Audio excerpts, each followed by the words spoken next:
তারা পরামর্শ করলেন যে হযরত মুহাম্মদুর রাসূলুল্লাহ সাল্লাল্লাহু আলাইহি ওয়াসাল্লামকে কিভাবে পৃথিবী থেকে বিতাড়িত করা যায়। আবু জাহেল সে পরামর্শ দিল হযরত মুহাম্মদকে দুনিয়া থেকে বিদায় দিতে হবে। তাকে যদি দুনিয়া থেকে বিদায় না দেয়া হয় তাহলে তোমরা তার দ্বীনের কথাবার্তা কখনো বন্ধ করতে পারবে না, তার মুখকে কখনো বন্ধ করতে পারবে না।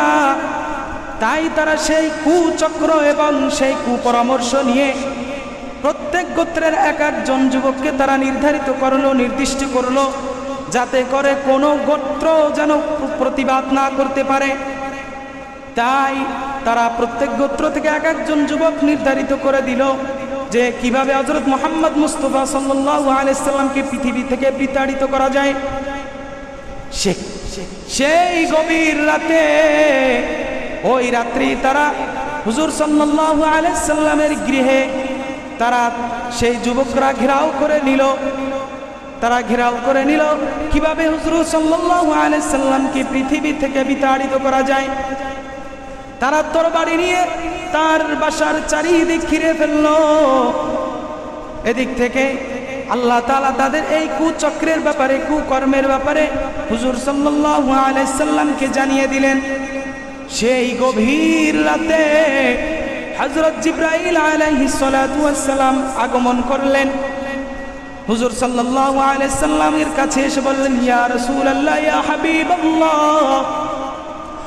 আপনার ব্যাপারে তারা একটি কুপরামর্শ করেছে যে আপনাকে এই পৃথিবী থেকে বিতাড়িত করে দিবে। হুজুর সাল্লাল্লাহু আলাইহি সাল্লামকে আল্লাহ তাআলা সেই রাতেই নির্দেশ দিলেন, আপনি এখনই হিজরত করে মদিনায় চলে যান। মক্কার লোকেরা যদিও চায় না, কিন্তু মদিনার লোকেরা আপনাকে চায়। মদিনার লোকেরা আপনার জন্য অপেক্ষা করতেছে মদিনায় বসে, যে কবে জনাব মুহাম্মদুর রাসূলুল্লাহ সাল্লাল্লাহু আলাইহি সাল্লাম তাদের কাছে আগমন করবেন। অতএব আপনি মক্কা থেকে মদিনায় হিজরত করেন।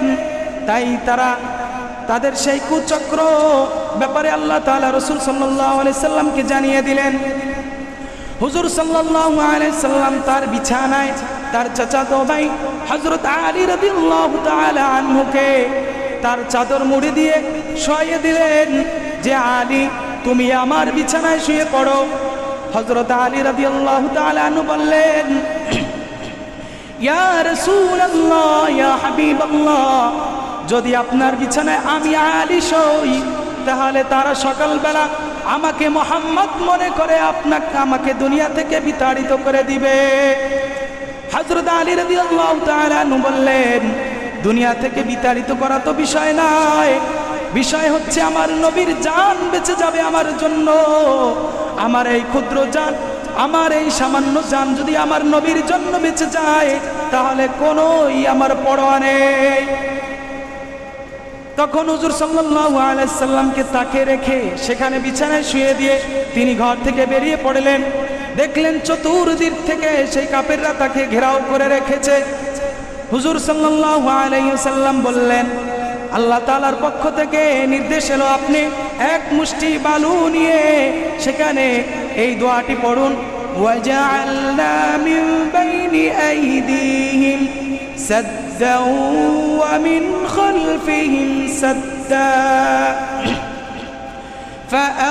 ফাআগশাইনাহুম ফাহুম লা ইউবসিরুন। তো আল্লাহ তাআলা এই আয়াত তাকে শিখিয়ে দিলেন। তিনি আয়াত তিনবার দম করে কাফেরদের দিকে ছুঁড়ে মারলেন। মারার পরের সাথে সাথে কাফেরদের চোখগুলো বন্ধ হয়ে গেল, তারা তাদের চোখতে দেখতে পায় না। এই ফাঁকে হুজুর সাল্লাল্লাহু আলাইহি সাল্লাম বাড়ি থেকে বের হয়ে গেলেন। পরবর্তীতে আল্লাহ তাআলা তার রাসূলকে খেতাব করে বলতেছেন, ইয়া রাসূলুল্লাহ, ইয়া হাবিবাল্লাহ, আপনি যেই বালুকণা নিক্ষেপ করেছিলেন তাদের মুখে, তাদের চোখে পৌঁছে কে দিয়েছিল? তাদের ফলে তারা চোখে দেখতে পায়নি। আপনি মেরেছিলেন আপনার সামনের দিকে, কিন্তু তাদের ডানে বামে পিছনে ছিল তারা, কিন্তু তাদের চোখেও কিভাবে সেই বালুকণা পৌঁছে গেল?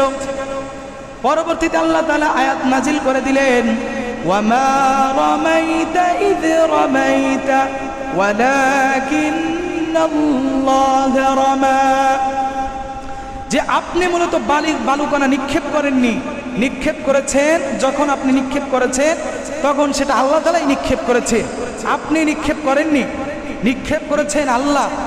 আপনি আল্লাহ তাআলার নির্দেশ পালন করেছেন, সেটা তাদের চোখে পৌঁছে দিয়েছেন আল্লাহ।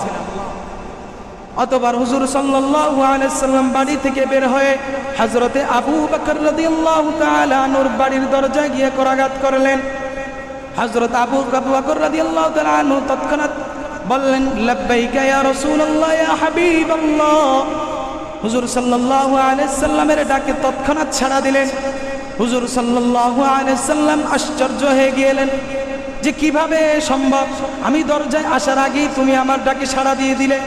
হযরত আবু বকর রাদিয়াল্লাহু তাআলা আনহু বললেন, ইয়া রাসূলুল্লাহ, আপনি যেদিন থেকে বলেছিলেন যে মদিনায় হিজরত করবেন, আপনাকে ব্যাপক কষ্ট দেওয়া হচ্ছে, তাই আপনি এখান থেকে হিজরত করে মদিনায় চলে যাবেন। তাই আমি সেদিন থেকেই আমার বিছানায় আমার পিঠকে লাগাইনি, সেদিন থেকেই আমি জাগ্রত অবস্থায় রয়েছি। না জানি আমার রাসূল কখন এসে দরজায় করাঘাত করেন। যদি করাঘাত করার পরে যদি আমাকে না পান, তাহলে হয়তো আমার রাসূল কষ্ট পাবেন, বেয়াদবি হবে। তাই আমি দরজার পাশে দাঁড়িয়েছিলাম যে আমার রাসূল কখন এসে আমাকে ডাক দেন। তারপরে হযরত মুহাম্মদ মুস্তাফা সাল্লাল্লাহু আলাইহি সাল্লাম তার সাথী হযরতে আবু বকর রাদিয়াল্লাহু তাআলা আনহুকে নিয়ে রওনা হলেন। রওনা হয়ে তিনি জাবালে সাওরের কাছে গেলেন। পথিমধ্যে তিনি চলতে চলতে কাবার দিকে বারবার ফিরে তাকাচ্ছেন, যে কাবার দিকে ফিরিয়ে তাকিয়ে বলতেছেন, ও কাবা, তোমার কাছে আমার থাকার ইচ্ছা ছিল, তোমার খেদমত করার ইচ্ছা ছিল, তোমার কাছে আমার থাকার বড় আশা ছিল, কিন্তু তোমার কুসন্তানেরা যেখানে আছে তারা আমাকে কখনোই থাকতে দিল না। তাই আমি এখান থেকে চলে যাচ্ছি, মদিনার পথে রওনা হচ্ছি। তখন হযরত আবু বকর রাদিয়াল্লাহু তাআলা আনহুকে সাথে নিয়ে তিনি জাবালে সাওরের কাছে গেলেন। ফজরের সময় হয়ে গেল। তখন হযরত আবু বকর রাদিয়াল্লাহু তাআলা আনহু বললেন, ইয়া রাসূলুল্লাহ, এখন তো ফজরের সময় হয়ে গেছে, কখন জানি আমরা ধরা পড়ে যাই, কাফেররা আমাদেরকে ধরে ফেলে। তখন হুজুর সাল্লাল্লাহু আলাইহি সাল্লাম বলেন, তুমি ঘাবড়িও না, সামনে জাবালে সাওর আছে, সেখানে গিয়ে দরকারে আমরা বিশ্রাম করে নিব। তখন হযরত আবু বকর রাদিয়াল্লাহু তাআলা আনহু জাবালে সাওরের নিকটে গেলেন। যাওয়ার পরে সেখানে তিনি দেখতে পেলেন সেখানে ভয়ঙ্কর অবস্থা, ভিতরে এমন অবস্থা যেখানে আসলে প্রবেশ করার মতো অবস্থা নয়। তখন হযরত আবু বকর রাদিয়াল্লাহু তাআলা আনহু হুজুর সাল্লাল্লাহু আলাইহি সাল্লামকে দাঁড় করিয়ে ভিতরে প্রবেশ করলেন। ভিতরে প্রবেশ করে তিনি যেখানে অপরিষ্কার নোংরা ছিল বসবাসের উপযুক্ত করে তিনি হুজুর সাল্লাল্লাহু আলাইহি সাল্লামকে ভিতরে নিয়ে প্রবেশ করলেন। সেখানে তিনি হুজুর সাল্লাল্লাহু আলাইহি সাল্লামকে নিয়ে অবস্থান করলেন। অবস্থান করার পরে তিনি দেখলেন হুজুর সাল্লাল্লাহু আলাইহি সাল্লাম বললেন যে আবু বকর, আমি তো অনেক সময় সফর করলাম, অনেক সময় হাঁটতে হাঁটতে আমি ক্লান্ত হয়ে গিয়েছি। আবু বকর রাদিয়াল্লাহু তাআলা আনহু তার উরুকে বিছিয়ে দিলেন, বললেন, ইয়া রাসূলুল্লাহ, আপনি উরুতে শুয়ে পড়েন। তিনি হুজুর সাল্লাল্লাহু আলাইহি সাল্লামকে বিশ্রামের জন্য শুয়ে দিলেন তার উরুর উপরে। এরপরে কয়েকটা ছিদ্র ছিল যেখান থেকে সাপ বিচ্ছু বের হওয়ার সম্ভাবনা ছিল। তাই হযরত আবু বকর রাদিয়াল্লাহু তাআলা আনহু তার রুমাল, তার কাপড়ের টুকরা দিয়ে সেই ছিদ্রগুলো বন্ধ করতেছিল। বন্ধ করতে করতে তার কাপড় শেষ হয়ে গিয়েছিল। হযরত আবু বকর রাদিয়াল্লাহু তাআলা আনহু সেই ছিদ্র বন্ধ করতে করতে তার কাপড়ের টুকরা যখন শেষ হয়ে যায়, তার পা দিয়ে তারপরে দুই একটা ছিদ্র ছিল সেটাকে বন্ধ করে রাখেন। বন্ধ করে রাখার পরে হুজুর সাল্লাল্লাহু আলাইহি সাল্লামকে তিনি শুয়ে দেওয়ার পরে সেই গর্ত দিয়ে একটা বিষধর সাপ বের হওয়ার চেষ্টা করছিল। যখন সেই সাপ বের হওয়ার চেষ্টা করছিল কিন্তু বের হতে না পারায় সে হযরত আবু বকর রাদিয়াল্লাহু তাআলা আনহুর সেই উরুর উপরে দংশন করে ফেলল।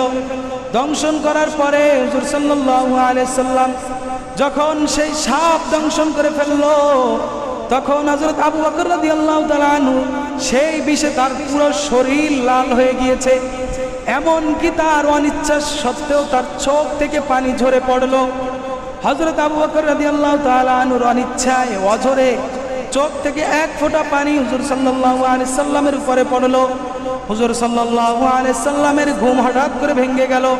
তখন হুজুর সাল্লাল্লাহু আলাইহি সাল্লাম উঠে বললেন, আবু বকর কি হয়েছে তোমার? তোমার এমন কি হয়েছে? তোমার কি বাড়ির জন্য কান্না পাচ্ছে? তোমার কি বাড়ির জন্য হয়তো তোমার বাড়ির কথা মনে পড়ে গিয়েছে? হযরত আবু বকর রাদিয়াল্লাহু তাআলা আনহু বললেন, ইয়া রাসূলুল্লাহ, আল্লাহর কসম, আল্লাহর জাতের কসম, আমি যেদিন থেকে ঈমান এনেছি সেদিন থেকে আমার পিতা মাতা, আমার ছেলে সন্তান, স্ত্রী পুত্র, আমার ধন সম্পদ, এমনকি আমার নিজের থেকেও আপনাকে ভালোবেসেছি। সুবহানাল্লাহ বলেন। তো হযরত আবু বকর রাদিয়াল্লাহু তাআলা আনহু নিজের থেকেও নিজের জানের থেকেও হুজুর সাল্লাল্লাহু আলাইহি সাল্লামকে ভালোবেসেছেন। অতঃপর হযরত আবু বকর রাদিয়াল্লাহু তাআলা আনহুকে হুজুর সাল্লাল্লাহু আলাইহি সাল্লাম বললেন, দেখো আবু বকর, তুমি আমাকে তোমার যখন সাপে দংশন করেছে, কেন তুমি সেটা সাথে সাথে বলনি? হযরত আবু বকর রাদিয়াল্লাহু তাআলা আনহু বললেন যে আমার এই কারণে আমার নিজের থেকেও ভালোবাসি যে আমার রসুল যদি কষ্ট পায়, যদি আমি আওয়াজ করি, তাহলে আমার রসুল হয়তো আমার দ্বারা কষ্ট পাবে, অথবা আমার রসুলের ঘুম ভেঙে যাবে। তাই আমি আমার রসুলকে কষ্ট দেই নেই, কষ্ট না দিয়ে আমি চুপচাপ রয়েছি। অতঃপর হুজুর সাল্লাল্লাহু আলাইহি সাল্লামের ঘুম ভেঙে যায় এ কারণেই। অতঃপর হুজুর সাল্লাল্লাহু আলাইহি সাল্লামকে হযরত আবু বকর রাদিয়াল্লাহু তাআলা আনহু এ কথা বলার পরে যখন সকাল হয়ে যায়, তখন দুইজন কাফের খুঁজতে খুঁজতে সেই সাওরের পর্বতের কাছে যায়। সেখানে যাওয়ার পরে একজন বলে যে এখানেই হয়তো হযরত মুহাম্মদ হয়তো এখানেই আছে। তখন একজন বলে হযরত মুহাম্মদ হয়তো এখানেই আছে, আর একজন বলে যে না, মুহাম্মদ এখানে নেই, কারণ হচ্ছে এখানে মাকড়সার জাল বনেছে। মাকড়সা যদি জাল বনে এবং কবুতরের ডিম পেড়ে রাখে, তাহলে লোক না থাকারই সম্ভাবনা, বা সেখানে ধারণাও করতে পারে না যে লোক থাকতে পারে। মূলত হচ্ছে হযরত আবু বকর রাদিয়াল্লাহু তাআলা আনহু সেখানে বসে অনেকটাই ঘাবড়িয়ে গিয়েছিলেন। এই কারণে তারা যখন কাফেররা আসলো, তখন তারা দেখতে পেল যে সেখানে মাকড়সা জাল বুনেছে এবং সেখানে কবুতর ডিম পেড়ে রেখেছে। এটাও আল্লাহ তাআলার নির্দেশে হয়েছে, এমনিতে হয়নি, আল্লাহ তাআলার নির্দেশে এক রাতেই। অতঃপর কাফেররা যখন দুইজনের ভিতরে মতভেদ হলো যে আসলে ঘটনাটা কি, তো দুজনেই দেখলো যখন মাকড়সা জাল বুনেছে এবং কবুতর ডিম পেড়ে রেখেছে, ভিতরে হযরত আবু বকর রাদিয়াল্লাহু তাআলা আনহু ঘাবড়িয়ে যাচ্ছেন। কিন্তু হুজুর সাল্লাল্লাহু আলাইহি সাল্লাম তখনও অনড়, তিনি তখনও তার আস্থাকে হারাননি আল্লাহর উপর থেকে। তখন আল্লাহ তাআলা এই ঘটনাকে কোরআনের ভিতরে উদ্ধৃত করেছেন যে ইরহুমা ফিল গারি ইয ইয়াকুলু লিসাহিবিহি লা তাহজান ইন্নাল্লাহা মা'ানা।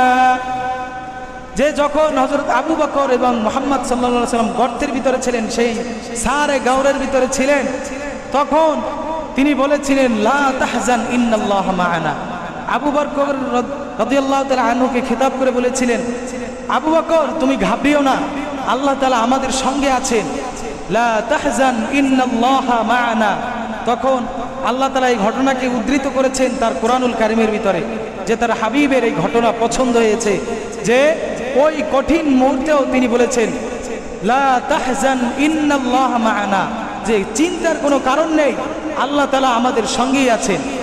অতঃপর সেই অবস্থায় কাফেররা যখনই এই অবস্থা দেখলো যে মাকড়সা জাল বুনেছে এবং কবুতর ডিম পেড়ে রেখেছে, তারা ভেবেছে যে হয়তো এখানে নেই, তাই তারা সেখান থেকে চলে গিয়েছে।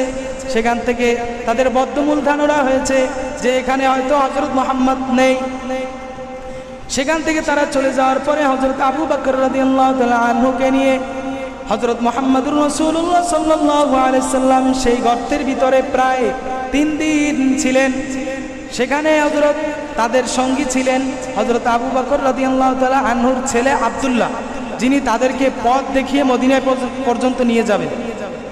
হযরত আবু বকর রাদিয়াল্লাহু তাআলা আনহুর একটা গোলাম ছিল আমির ইবনে ফুহাইরা, তিনিও ছিলেন যেন তাদের খেদমতের জন্য, যে এখান থেকে পথ দেখিয়ে নিয়ে যাবেন, আরেকজন বাসা থেকে তাদের খাবার নিয়ে আসবেন। তো এরপরে হযরত আবু বকর রাদিয়াল্লাহু তাআলা আনহুকে নিয়ে তিনি চলতে চলতে এভাবে তিনি মসজিদে একটা কুবা নামক স্থানে গিয়ে আশ্রয় নিলেন। কুবা নামক স্থান, যেখানে যাওয়ার পরে হযরত মুহাম্মদ সাল্লাল্লাহু আলাইহি সাল্লাম সেখানে প্রায় 14 দিন অবস্থান করেছেন। সেখানে একটি মসজিদ আছে, মসজিদের নাম হচ্ছে কুবা, এখনো আছে সেই মসজিদ। তো সেই মসজিদটা সেই সময়ের অবতীর্ণ, সেই সময় হুজুর সাল্লাল্লাহু আলাইহি সাল্লাম সেই মসজিদটিকে নির্মাণ করেছিলেন। সেই মসজিদ সেই সময় থেকেই আজও পর্যন্ত। অতঃপর হুজুর সাল্লাল্লাহু আলাইহি সাল্লাম সেখানে অবস্থান করলেন প্রায় 14 দিন। সেখানে 14 দিন অবস্থান করেন। অপরদিকে মদিনাবাসী প্রত্যেক দিন দৈনিক তারা মদিনার বাইরে সকালে এসে দুপুর পর্যন্ত অপেক্ষা করে যে এই সময়ের ভিতরে হয়তো হযরত মুহাম্মদ আগমন করবেন। এভাবে তারা অনেক দিন যাবত অবস্থান করেছিল, তারা এসেছিল, তারা তাদের অনেক কিছু নিয়ে, যে হযরত মুহাম্মদ কখন আসবে। মক্কার মানুষ তারা হযরত মুহাম্মদ সাল্লাল্লাহু আলাইহি সাল্লামকে পৃথিবী থেকে বিতাড়িত করার জন্য তারা অপচেষ্টা চালিয়েছিল। অপরদিকে মদিনায় তারা হুজুর সাল্লাল্লাহু আলাইহি সাল্লামের আগমন উপলক্ষে তারা প্রায় 3 মাস 2 মাস 2.5 মাস তারা শুধু আনন্দই করেছে যে কখন তিনি আগমন করবেন। তারা সেই আনন্দে সেখানেই তারা প্রত্যেক দিন দৈনিক তারা বাহিরে এসে তারা অপেক্ষা করতে যে কখন আসবে, কখন তিনি আসবেন। তো যখন হুজুর সাল্লাল্লাহু আলাইহি সাল্লাম মসজিদে কুবার ওখানে মসজিদ নির্মাণ করে সেখান থেকে তিনি আবার রওনা হয়ে এরপরে তিনি মদিনার দিকে চললেন। সেখানে তিনি মদিনা থেকে গিয়ে তারা মক্কা থেকে যখন তিনি মদিনার দিকে চললেন, এরপরে তিনি মসজিদে কুবা পর্যন্ত গেলেন। সেখান থেকে তিনি রওনা হয়ে তিনি মদিনা পর্যন্ত চলে গেলেন। মদিনায় যাওয়ার পরে সেখানে যারা ছিলেন তারা হুজুর সাল্লাল্লাহু আলাইহি সাল্লামের সংবর্ধনার জন্য তারা পাঠ করলো, তালাআল বাদরু আলাইনা মিন সানিয়াতিল ওয়াদা'i ওয়াজাবা আশ-শুকরু আলাইনা মাদআ লিল্লাহি দা'। অর্থাৎ আমাদের মাঝে চাঁদ উদ্রিত হয়েছে, আমাদের মাঝে চন্দ্র, আমাদের মাঝে সূর্য উদিত হয়েছে, যিনি আজকে আমাদের মাঝে অবতরণ করেছেন, যিনি আজকে আমাদের কাছে এসেছেন আল্লাহ তাআলার দিন নিয়ে। তারা সেই আনন্দে উল্লাসে সেই আনন্দে তারা এই নাটটা পড়েছিল যে তালাআল বাদরু আলাইনা মিন সানিয়াতিল ওয়াদা'i ওয়াজাবা আশ-শুকরু আলাইনা মাদআ লিল্লাহি দা'। অতঃপর হুজুর সাল্লাল্লাহু আলাইহি সাল্লাম সেখানে আগমন করলেন। সেই মদিনায় আগমন করার পরে তারা আনন্দে উল্লাসে তারা তালাআল বাদরু আলাইনা পাঠ করার পরে হুজুর সাল্লাল্লাহু আলাইহি সাল্লামের জন্য থাকার জন্য একটি জায়গা নির্ধারণ করলেন। 2 ভাইয়ের হুজুর সাল্লাল্লাহু আলাইহি সাল্লাম সেখানে অবস্থান করার পরে আনসারী সাহাবীর বাড়িতে অবস্থান করলেন। সেখানে তিনি অনেক দিন অবস্থান করার পরে এরপরে হযরত আবু বকর রাদিয়াল্লাহু তাআলা আনহুকে সাথে নিয়ে সেই আনসারী সাহাবীর বাড়িতে ছিলেন। এরপরে হুজুর সাল্লাল্লাহু আলাইহি সাল্লাম সেখানে মদিনা নববীতে তিনি একটি জায়গা নির্ধারণ করলেন মসজিদ প্রতিষ্ঠা করার জন্য। বর্তমান যেখানে হচ্ছে মদিনা মুনাওয়ারা, সেখানেই তিনি মসজিদটা তৈরি করেছিলেন, যে এখানে এসে মদিনার যত মুসলমান আছে, যত মুমিন আছে, তারা সেখানে এসে নামাজ আদায় করবে। তো দেখেন আমাদের সেই দৃষ্টান্ত, আজকের সেই দৃষ্টান্ত হচ্ছে যে হিজরত। সেই হিজরত হুজুর সাল্লাল্লাহু আলাইহি সাল্লাম মক্কা থেকে মদিনা পর্যন্ত করেছেন।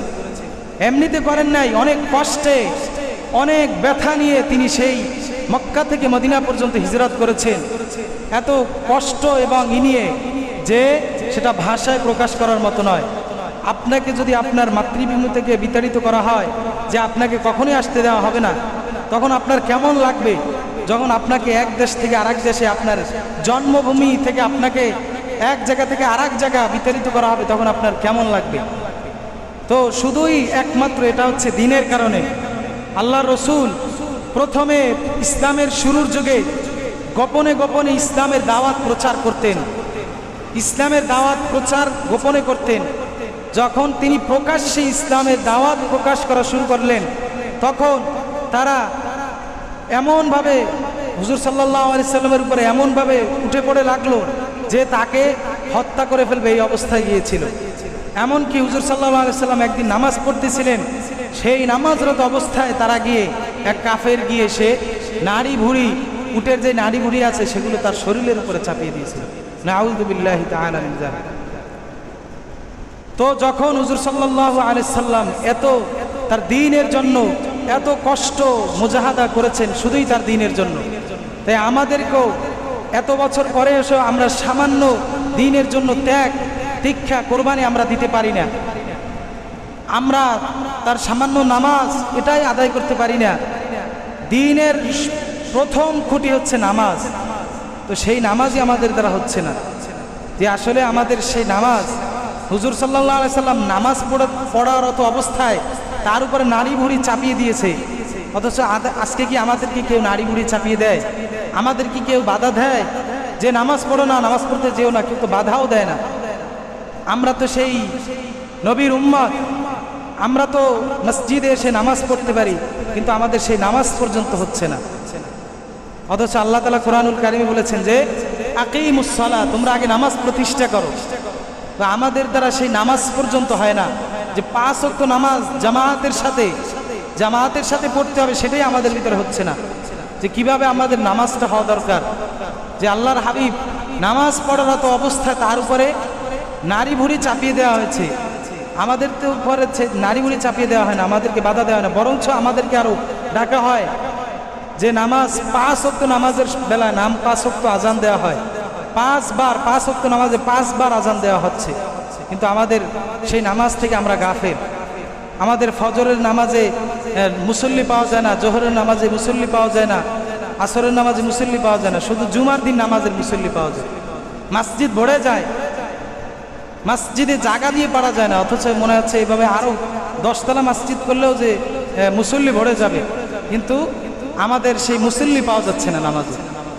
শুধু জুমার দিন বাদে আমাদের উপরে শুধু জুমার দিন হচ্ছে ফরজ, আর বাকি 5 ওয়াক্ত নামাজের আমাদের উপরে কোনো দায়িত্ব নেই। কেউ কেউ আছে যে শুধু ঈদের নামাজটা পড়ে, যে ঈদুল ফিতর আর ঈদুল আজহা এটাই আমাদের জীবনের জন্য অনেক কিছু। ঈদুল আজহা, ঈদুল ফিতর আর হচ্ছে জুমা, এই 3টা নিয়ে অনেকে নিজেকে কামিয়াবি মনে করে। আর এদিকে যে 5 ওয়াক্ত নামাজ তার উপরে ফরজ, সেটার প্রতি সে সম্পূর্ণ গাফেল। এই জন্য আমাদেরকে রসুলের আদর্শে আদর্শবান হতে হবে। আল্লাহ তাআলা বলেছেন না, লাকাদ কানা লাকুম ফি রাসূলিল্লাহি উসওয়াতুন হাসানাহ, তোমাদের জন্য রয়েছে রসুলের ভিতরে, রসুলের জীবনে উত্তম আদর্শ। সেই আদর্শ আমাদের ভিতরে আগে ফিট করতে হবে, আমাদেরকেও মানতে হবে, আপনাদেরকেও মানতে হবে। এজন্য আমাদের সকলকে রসুলের আদর্শে আদর্শবান হতে হবে। শুধু নামাজ পড়লে হবে না, আমাদের প্রত্যেকটা কাজ যেন রসুলের তরিকা মতো হয়, রসুলের সুন্নাহ, রসুলের পদ্ধতিতে যেন আমাদের প্রত্যেকটা কাজ হয়। এই জন্য আমাদের রসুলের জীবনের থেকে, তার প্রত্যেকটা জীবনী থেকে আমাদের শিক্ষা নেওয়া উচিত, যে তিনি কিভাবে কষ্ট ক্লাস করেছেন। তিনি হিজরত এক ধরনের কষ্ট, এটা তার জীবনের সবচেয়ে বড় কষ্ট। এরপরে হচ্ছে তিনি দ্বীনের জন্য অনেক যুদ্ধ, অনেক ত্যাগ এগুলো করেছেন। তাই আসুন আমরা সকলে মিলে তার হাবিবের অন্তত পক্ষে আমাদের জন্য যেগুলো ফরজ, নফল করতে পারি আর না পারি, আমাদের ফরজ ইবাদতগুলো আমরা ঠিক রেখে, এরপরে কিছু কিছু সুন্নাহ যেগুলো না করলেই নয়, এগুলো আমরা পালন করব। আল্লাহ তাআলা আমাদেরকে রসুলের জীবনী থেকে শিক্ষা নেয়ার এবং সেই অনুযায়ী আমল করার তৌফিক দান করুক।